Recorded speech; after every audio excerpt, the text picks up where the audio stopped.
Europe is redrawing the map of influence, but this time not with armies or sanctions, with students. When Ursula von der Leyen announced that Erasmus would expand to include countries from Africa and the Middle East, she wasn't just talking about education. She was describing a new kind of diplomacy, one built in classrooms, not conference rooms.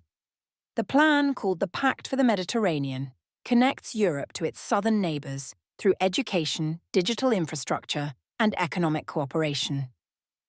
It doubles the EU's regional budget to €42 billion and opens doors for students from Algeria, Egypt, Tunisia, Morocco, Jordan, and beyond to study at European universities.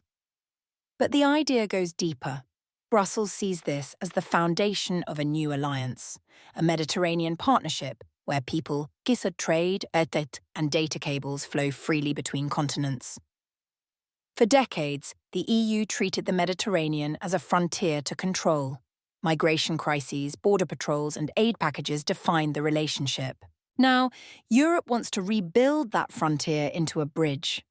Erasmus is the perfect instrument. It embodies what Europe still does best: persuasion through culture, trust, and shared opportunity. It's the kind of soft power that doesn't provoke fear. It invites admiration. At the same time, Europe faces a new race for influence. China's Belt and Road has already reached deep into North Africa. Russia projects its power through arms deals and paramilitary networks. For the EU, education may be the only peaceful way to compete. That's why the Pact goes beyond student exchanges. It invests in 5G networks, railways, and undersea data cables linking the two shores.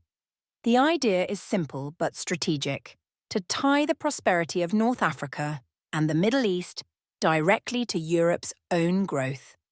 It's a long game, one that assumes today's students could become tomorrow's engineers, ministers, or entrepreneurs shaping a shared Mediterranean economy.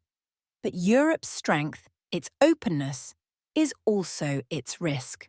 If bureaucracy stalls visas, if funding dries up, or if the message of partnership turns paternalistic, young people in the region will look elsewhere. To China, to Russia, to anyone offering opportunity without lectures.